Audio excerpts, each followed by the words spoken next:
तो आज का टॉपिक है मीज़रमेंट ऑफ एनर्जी। आज हम जानेंगे कि मीज़रमेंट ऑफ एनर्जी कैसे करते हैं। जो एनर्जी का मीज़रमेंट है हम किस यूनिट्स में जो है किन किन यूनिट्स में उसको मीज़र करेंगे। तो सबसे पहले बात करते हैं कि एनर्जी क्या होता है। एनर्जी एक वो यूनिट है जो कि हम जितना भी पोषण तत्व लेते हैं, जो भी हम फूड लेते हैं, उससे हमें जितनी भी ऊर्जा मिलती है, जो भी काम करने की क्षमता मिलती है, हमारे वाइटल्स ऑर्गन को जो काम करने के लिए जितनी भी जिस चीज़ की ज़रूरत है उसको हम बोलेंगे एनर्जी। तो एनर्जी से जो है हमें बॉडी सर्वाइवल के लिए जो है ऊर्जा मिलती है और इससे ही हम जो है अच्छे से काम कर पाते हैं। अगर हमारे अंदर जो है एनर्जी नहीं होगी, लो एनर्जी होगी, कम एनर्जी होगी, तो उसकी वजह से जो है हम काम ठीक से नहीं कर पाएंगे। तो एनर्जी एक बहुत ही इम्पोर्टेंट जो है बोलेंगे एक ऐसा इम्पोर्टेंट चीज़ है जो हमें सर्वाइवल के लिए, लाइफ सर्वाइवल के लिए जो है बहुत ही इम्पोर्टेंट है। तो बात करेंगे कि इसको किन किन जो है यूनिट्स में मीज़र करते हैं। तो एनर्जी को मीज़र करते हैं मेनली जो है किलो कैलोरीज में। जैसे कि कितना कैलोरीज है, 1 किलो कैलोरीज, 2 किलो कैलोरीज, कितना कैलोरीज है, उसको जो है एनर्जी को जो है यूनिट्स में, कैलोरीज की जो है यूनिट्स में उसको किलो कैलोरीज में इसको मीज़र करते हैं। और जो किलो कैलोरीज का यूनिट होता है वो होता है किलो जूल। तो जूल जो है बहुत ही स्मॉल अमाउंट है किलो कैलोरीज का, यानी कि किलो जूल। जो जैसे कि 1 किलो कैलोरीज है तो उसको जो है जूल में मीज़र करेंगे। 1 किलो कैलोरीज को कितना जूल हो रहा है, कितना 1000 हो रहा है, 100 हो रहा है या उससे भी अबव हो रहा है। तो एनर्जी को जो है हम किलो कैलोरीज में काउंट करेंगे और किलो कैलोरीज को जो है जूल में हम उसको काउंट करेंगे, जो कि है एक स्मॉल यूनिट किसका, किलो कैलोरीज का।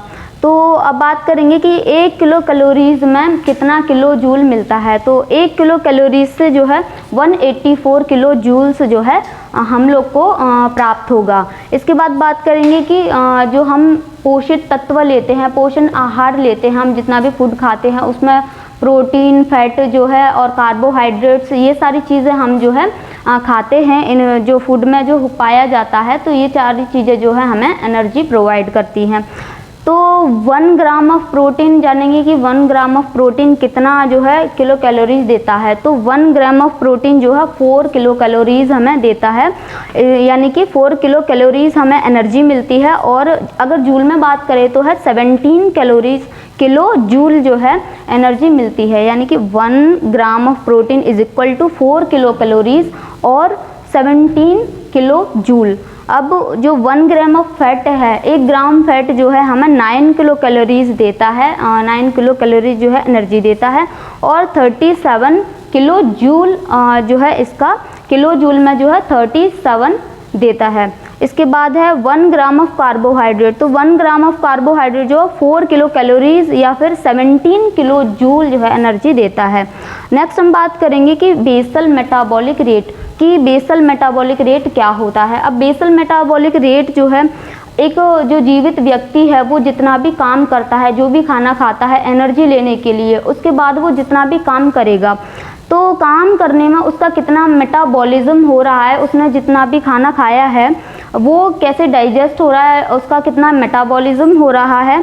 तो मेटाबॉलिज्म जो है हम इसको बोलेंगे बेसल मेटाबॉलिक रेट। तो बेसल जो मेटाबॉलिज्म है उसको,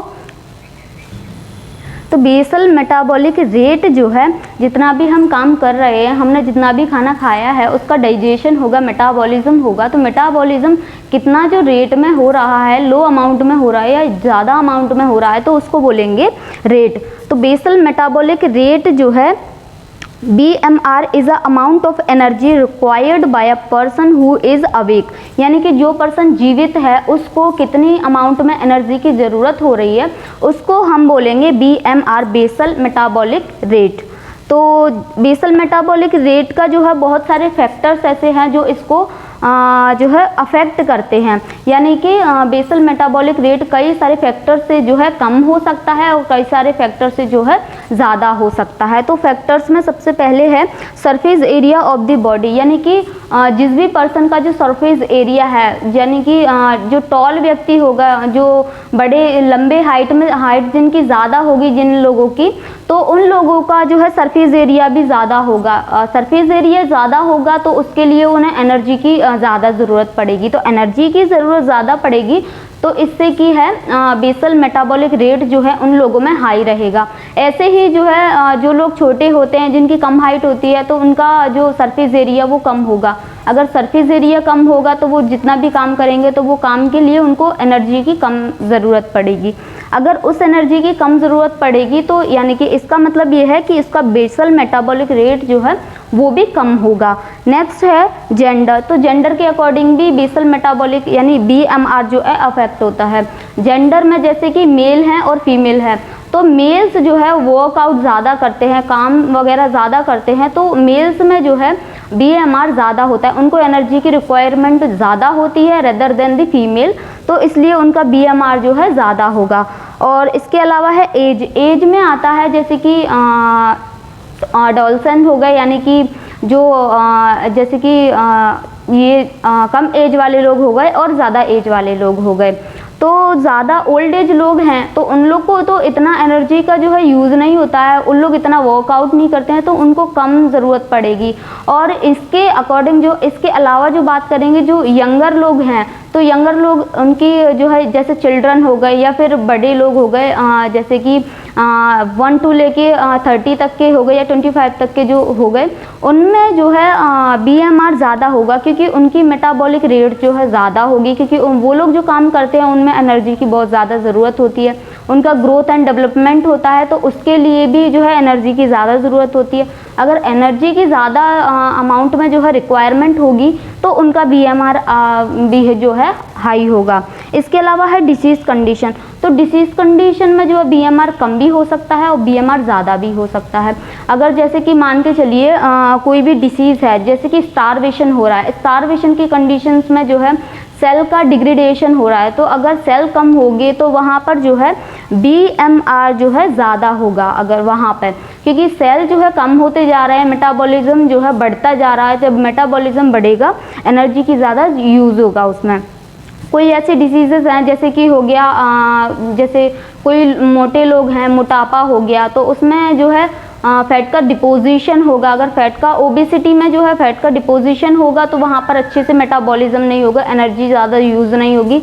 जो लोग ज़्यादा वर्कआउट नहीं करते हैं उनमें ही जो है ओबेसिटी पाई जाती है, तो उन लोग में जो है मेटाबॉलिक रेट जो है वो कम होगा। इसके बाद बात करेंगे न्यूट्रिशन।